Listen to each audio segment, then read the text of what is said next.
What's going on, everyone? Welcome back to the FPL video. My name is Mo and this is my channel FPL Inklink. So what's today's video all about? Just a day and a few hours left till we can actually submit our first game week deadlines for FPL and our managers can get underway for this new season of 2021-2022. So what we're going to be talking about is early wildcard. So I've had a lot of questions so far of how people have made their drafts for potentially up to game week 5 or 6 or potentially even game week 3 or 4. Some have gone a bit long term to 9 and 10. So the common question is, when is the right time to play the wild card? So if you haven't seen my video when to play your wild card or your chips, please go into my menu and check out the video for how to play your chips and your wild card, and it's all there in terms of information. There's no right or wrong answer, but whenever you feel it's the right time, that will be to play it as well. So what kind of causes you to play an early wild card? So do you doubt your ability? Do you doubt your judgment? Do you see something that you think, oh my God, I've missed out on this player. They've got a good haul first game. I want to get them in. I'm going to make it right now. So there are many managers that literally from game week 2 play their wild card. So you may be looking at my team and going, why is Kane in my squad? Guys, I've done it in my live stream already. So if Kane, obviously, if you is declared not available for this weekend, I'm literally going to do a straight swap from Harrison to Son and Kane to potentially Danny Ings at the moment. If Cavani's fit, I might bring him in as well. So that's all later to discuss. This is my team, guys, which I'll be going in with in terms of this game week as well. So if I was to wildcard potentially, for me, I'm someone who likes to go early, guys. So literally within like the first 3 or 4 game weeks, I kind of have a look, get a feel of how teams are going, who's getting more minutes, who's got form, and I'll look to bring him in. The reason why I made this squad this year is because usually what's tend to happen is I've gone for 2 premiums out of 3. So I've usually gone for like a Salah Fernandez, not taking Kane. Kane does absolutely fantastically well in a few games, and I think, oh my God, I need to rip my squad apart. This will happen at some point. Even I will look to, have a major overhaul. What can cause that? So there's 2 things. Firstly, transfers. So the best thing about last season was the transfer deadline ended like literally as the season started. So everyone knew what the teams were, who's going into it. Now, personally, do I like that or I don't like that? My preference, I prefer it to be ended before the season starts, so everyone's clear in terms of teams as well. But we still got to the 31st of August, so I can see a lot of transfers in terms of wildcard transfers being made or being played literally between game week 3 and 4, which is going to be the international deadline as well. So we've got to wait on Harry Kane and see what's going on with that. If he stays at Tottenham and plays, we'll just take it as it comes, to be fair. So transfers have gone through at the moment. You've got Bundia in Aston Villa. You've got Grealish at Manchester City. You've got Danny Ings to Aston Villa. So these are kind of like the major transfers. Sancho to Manchester United. Varane to Manchester United. So you've had some, Lukaku potentially coming over to Chelsea. So he might not be available for the first game week. But again, if he comes in and people don't get him in straight away, some people wait to see how he performs, and if he does well in his first couple of games, I can assure you a lot of people are going to rip their teams up and get those players in. So that's what's going to happen with the wildcard front. So what can we do in terms of making sure we play at the right time? So one thing I would definitely say is if you're looking to play a wildcard and you're going to do a whole changes in terms of like maybe 3 or 4 plus changes, maybe 5, then definitely play it. If you're looking to do the odd 2 changes just to get a player in, I'll take the -4 originally. Even though I don't like hits personally, but I think if you're looking to do only 2 transfers, maybe even 3 if you want to go for a -8, anything more in terms of a whole complete overhaul, play your wild card immediately itself. So what players can you literally bring in? So at the moment, Trent Alexander is not in my team. Let's say he performs really well in the first game week. That's someone I can consider to bring in. So if I was to play a wild card personally, and I was basically to rip this squad up, what would I do? So let me have a look what I could potentially do. So if I was to bring in Trent, I could bring in Trent for Diaz, downgrade Digne potentially. Who'd I like to bring in? I'd get Kofel. I still got a mil to make up, so potentially what I could do is go Cresswell. Actually, I leave Cresswell 5.5 in there. And then if I was looking to take down another mil, potentially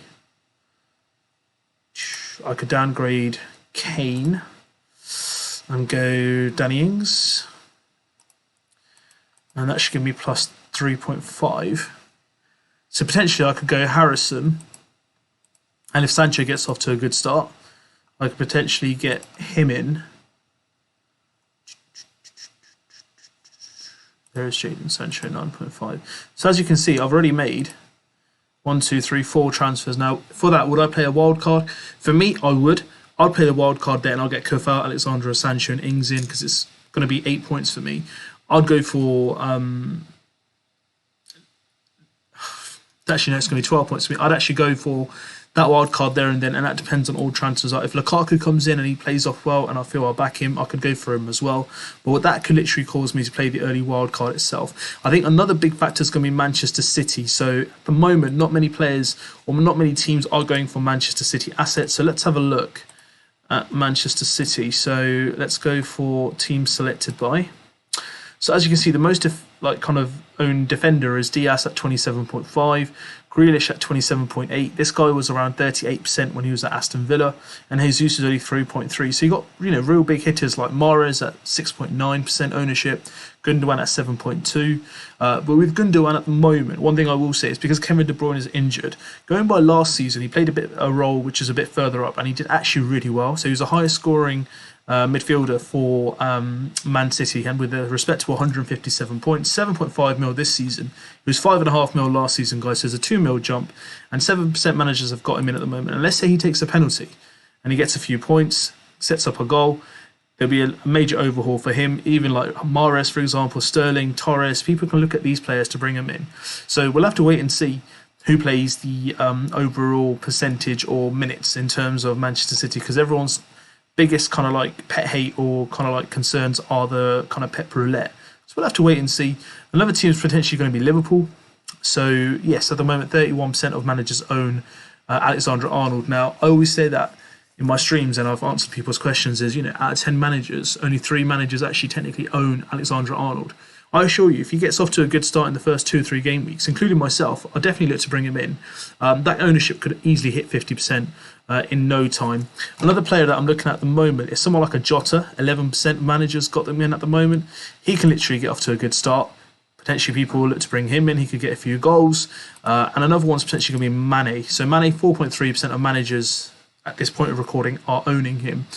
Yes, he didn't have a great last season compared to his previous seasons where he's got over 200 points, but there's no doubt that this guy can perform. And with the fixtures that Liverpool do have, barring Chelsea in the first 6 game weeks, they all seem fairly reasonable for them to get attacking return. So potentially people can go from Fernandes. Let's say he blanks, people will be like, oh no, we don't want him in. Or even if people like myself who are looking for Kane and for the time being want to take Mane on, that's something that they can actually look into and consider and see what they can take it from there. So there's also been thoughts that, rather than going Son and Danny Ings, I could potentially go take out Harrison, put Sadio Mane in, and then I have to get a 6.5 mil striker. Obviously, that's going to be Ivan Toney. So I could potentially go that way as well. So I can get Toney in and bring in, 3 big hitters in that way as well. So I think these kind of players are going to have a big impact as well. Other big signings, so I think people who are overlooking at the moment is probably Son at 21% ownership at 10 mil. He's going to be someone who people are going to keep an eye out for. And in terms of they might get some new strikers into their team at the moment. I think they're looking to put a bid in at the moment for a new striker. So that could be someone they can consider. And I think Chelsea are at the moment quite undervalued in terms of their assets. So for example, Chilwell's 14.3%. He has those periods where he can hit the ground running and he could get ownership more.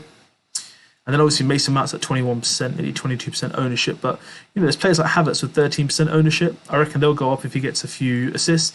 Ziyech, only 2% of managers have him.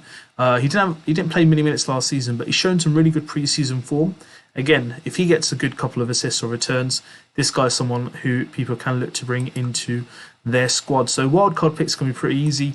Personally, if you were to ask me, don't play any of the other chips. Wait till the second part of the season when you're looking to play your bench boost, triple captain, or free hit itself. So if you want some more information around how those chips work, please click on my video for chips guide, and it's like a beginner's guide on how to use FPL chips. So that's the wildcard situation for you guys right now. Will it be Lukaku, Kane, Grealish, Danny Ings? With these new players who are looking to move or coming in, will they have an impact? Will players from last season who didn't live up to their mark, for example, like an Alexander Arnold, Mane, maybe even Firmino, will these guys catch your thoughts and you look to bring them in, it's all down to you guys. It's literally your process of how you're going to play the wild card. Potentially for me, if I'm going to play my wild card, it's probably going to be in the international break, just waiting for the deadline day to finish itself. Yes, there may be a price rise and you may have to kind of make further adjustments, but guys, that's what the wild card is designed for, is to make those extra adjustments and have no costs in terms of points being deducted from you.